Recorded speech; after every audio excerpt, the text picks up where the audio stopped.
This is Jarrod Horak, and I'm back with my latest Road to the 2023 Kentucky Derby video. And in this video, I'm going to do analysis of the Grade 2 Fountain the Youth Stakes at Gulfstream Park for Saturday, March 4th. You can find all of my Oaks and Derby points races in video format on my YouTube channel each week that they run those races. And if you're interested in my full card analysis at Santa Anita Park, you can head on over to the runawayhorse.com on my sales page. Each day Santa Anita runs, you will find those full cards, and you can purchase individual full cards, weekly and weekend packages, or the entire meet at the runawayhorse.com on my sales page. For this upcoming March 4th program, I'm going to cover the full card from Santa Anita, plus a bunch of bonus races, golden hour races from Golden Gate, some Oaks and Derby points races with wagering strategies, and then the Rainbow Six races at Gulfstream Park, 6 stakes races on that Fountain the Youth program, including Pick 4 and Pick 5 tickets. So you'll find all that at the runawayhorse.com on my sales page for that March 4th full card plus the bonus races. And if you're interested in bonus free selections, head on over to horseracingnation.com. On the front page in the handicapping section, you will find my daily best bets blog. I've been doing it for many years, and every day I have a free pick there, so check that out if you're interested. And now we're going to get into the analysis of this video. It's going to be for Saturday, March 4th, 2023, the 14th race at Gulfstream Park, Grade 2, $400,000 Fountain the Youth Stakes, 3-year-olds, a mile and a 16th on the main track, scheduled post time 5:43 p.m. Eastern Time. Breaking from the inside post and probably offering a bit of value is going to be the 1, General Jim. This is a son of Into Mischief, and there's multiple Into Mischief runners in this field. And this one at 6-1 morning line for trainer Shug McGahee. Luis Saez will ride back. 6 starts, 3 wins, and 2/3. They expected a lot out of this one based on the sales price.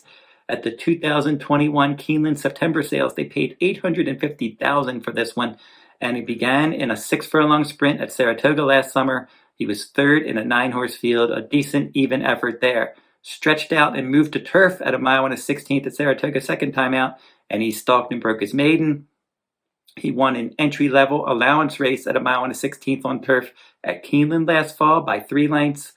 And then the Central Park Stakes, he was the beaten favorite, finishing a solid enough 3rd after racing wide from post 9 in the early going. And then the Mucho Macho Man Stakes, back to the main track, a 1-turn mile. He had trouble. He was down inside. He was within striking range. He had every chance, except that he couldn't find any clear sailing, and they ended up finishing 4th, beating a length and a half.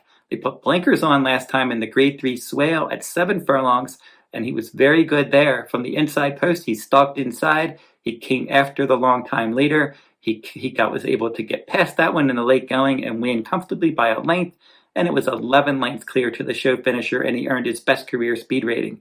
So now getting back around 2 turns, not an issue at all. He's won both of his starts at a mile and a 16th on turf, and we know he handles dirt, and he should save ground stalking the pace. Legacy Isle, I think the distance is going to hurt this one. He's taking blinkers off, won his first 3 starts, 6 furlongs, a 1-turn mile, and then he crossed the line first in the Mucho Macho Man Stakes, but he was placed 2nd through disqualification. He was getting tired and drifting out late.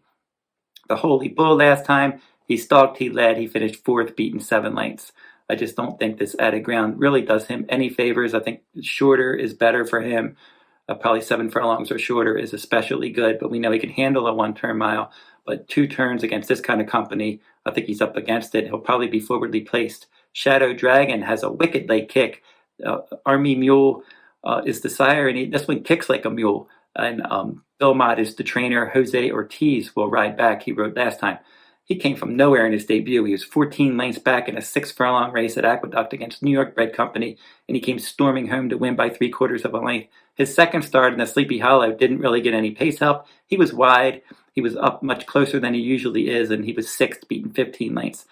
Bill Mott gave him some time off, and he brought him back in the Grade 3 Holy Bull. I don't think overall that was a strong race, but I liked his effort. There wasn't a lot of pace in that race, and this one came from the back of the pack, and he came storming home, and he missed by 3/4 of a length at 34-1 odds. I liked him underneath that day. He ran a quality race. Unfortunately, I did not cash there, but he did his part, and he ran a decent race, and he's one that really has that wicked kick, and he will be finishing, and I think he can finish somewhere in the mix. Forte, your 2-year-old champion for trainer Todd Pletcher, and this one deserved that 2-year-old title. He romped in his debut, and then for whatever reason, he was off his game in the Grade 3 Stanford second time out, but that was the only time he stubbed his toe. Then he won in succession. He won the Grade 1 Hopeful at 7 furlongs in the slot by 3 lengths, defeating Blazing Sevens, who's going to be back in here. In the Breeders' Futurity, a Grade 1 at Keeneland at 1 mile and a 16th. He won that one by a neck, rallying to catch Loggins, and they were well clear of show finisher Red Route 1, and he's a quality horse in his own right. And then the Grade 1 Breeders' Cup Juvenile, he ran down Cave Rock, a talented Bob Baffert trainee, and that was a good effort there, sitting in a good striking, stalking position. So Irad Ortiz Jr. will ride back. They paid $110,000 for this son of violence. Blame is the damn sire. Nice pedigree, solid form. Obviously a 3-time Grade 1 winner. Just a question of how much better has he gotten from age 2 to 3. And he's not going to offer a lot of value. He did have a bullet workout for this, 5 furlongs on February 18th. Il Miracolo is next, and he's 30 to 1 morning line. And he's probably up against it in here. He's had 1 win in 7 starts with 3 runner-up finishes. He does his best work at Gulfstream. He broke his maiden wire-to-wire by 5 lengths last fall. But then in the Remsen and the Slop, he was 6th, beaten 31. The Mucho Macho Man Stakes, he was 7th, beaten 6. And the Holy Bull Stakes, he was 5th, beaten 10 lengths. So he's one that really needs to step up his game. Blazing Sevens for trainer Chad Brown. This one is a son of Good Magic, and he was good in his 2-year-old season. He won his career debut at Saratoga by 6 lengths, stalking the pace. Runner-up was the next out winner. He caught the Slop, and he caught Forte in his second career start, and he ended up finishing 3rd, beating 12 lengths that day. He just didn't really get involved. That was the only race that he really didn't run particularly well. The Champagne Stakes was his next start, and he caught the Slop again, but this time he liked it. He was able to skip away from off the pace and win going away by more than 3 lengths under Flavian Prat. And the Breeders' Cup Juvenile was his last start, and he just did not have a good start. He was had a troubled beginning, and he was towards the back of the pack, and then he was able to just race evenly and plug away in the stretch, and he finished 4th, beaten a little bit more than 5 lengths. He was only a length and a half out of 3rd. Not a terrible effort behind Forte and Cave Rock, and then National Treasure was that show finisher, and he's a solid horse as well. So Blazing Sevens making his first start of the new year, and we'll see if he's improved from age 2 to 3. I like that distance progression last year, 6 furlongs to 7 furlongs to a 1-turn mile to a mile and a 16th. Now his second start around 2 turns. Should be fit for this based on that foundation as a 2-year-old and multiple workouts for this, including a 5 furlong bullet at Payson on February 18th. Mage is the next one, and he really looked good in his debut, but he controlled the pace that day. It was an 8-horse field. It was 7 furlongs. It was late January at Gulfstream Park, and on that fast track that day, he was able to get out there, set the pace, but if you look at the fractions, 22 and 3, 45 and 4, below par fractions that day for Gulfstream Park. So he was just really out there controlling the pace, and he kicked away, and he won by a little less than 4 lengths. So now he's going to face a much better field, a much stronger pace scenario probably, although there's not a ton of early speed in this race. I just think the quality of horses that are at least tactical enough to do well, I think when he turns into the stretch, they all have that stakes seasoning, and he only has that 1 race under his belt. Rocket 10 is next, and he won the Holy Bull Stakes, and he certainly really got good around 2 turns. His first 2 starts at 7 furlongs, really didn't do much running, and then he caught the Slop in his next start when he stretched out a mile and a 16th at Churchill. He stalked from post 10, he won by 2. In his next start, first start against Winners, he was second, beaten 3/4 of a length. Now Confidence Game beat him there, and that one came back, and he won the Rebel Stakes in an upset yesterday. So this is a horse that Rocket Ken faced a good horse that day, and then he got into the Holy Bull Stakes last time from post 8 in an 8-horse field. He was stalking wide while out in the clear, and he was able to win by 3/4 of a length. But that wasn't a fast race. He's had a good trip. He's not going to be able to get away with sitting a wide stalking trip against horses like Forte and be able to run them down. It's just not going to happen. But he's going to have to run faster, but he's slowly improving. But I just really wasn't impressed with that Holy Bull as a whole. Cyclone Mischief, number 9, at 12 to 1 morning line for trainer Dale Romans. He's one that hasn't had any stakes success yet. If you take his stakes races away, his form's fine. He was beaten 3/4 of a length after dueling on the lead in a 1-turn mile in his debut last year. And then at a mile and a 16th at Keeneland, second time out, and he battled on the pace. He won by 5. They put him in the Kentucky Jockey Club Stakes. The pace was slow. He was on that pace. He had the lead. He could not hold on. He was 7th, beaten a little less than 3 lengths. He bounced back in a 1-turn mile optional claiming race, and he looked good that day on January 8th, where he stalked from 3rd, sitting a perfect trip, and he was able to win by almost 6 lengths. Litigate was the runner-up. He came back and won the Sam F. Davis Stakes. Cyclone Mischief came back and flopped in the Holy Bull Stakes. He was stalking the pace. He finished 7th, beaten 11 lengths. I already said I didn't love the strength of that race. They paid $450,000 for this one. Like I said, if you take away his stakes races, he's fine. But the problem is this is a stakes race.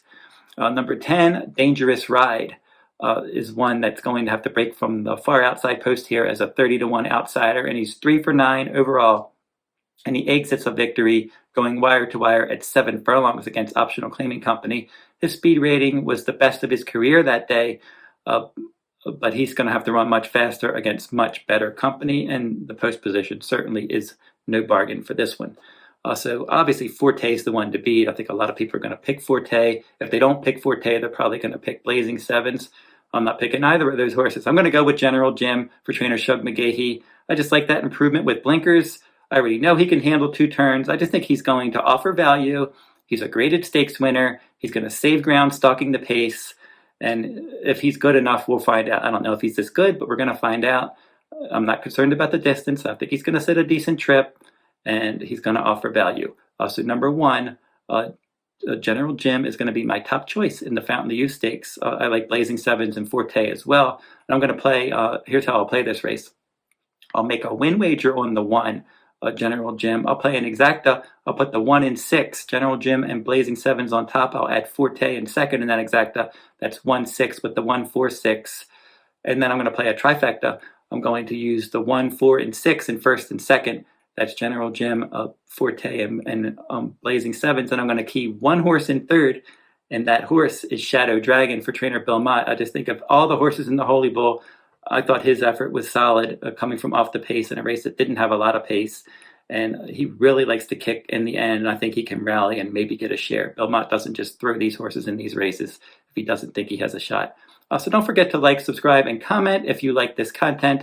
And that will wrap up this video. I have lots of Oaks and Derby points races on the schedule this week. So stay tuned to my YouTube channel for all of those races this week. And until I see you next time, good luck at the races.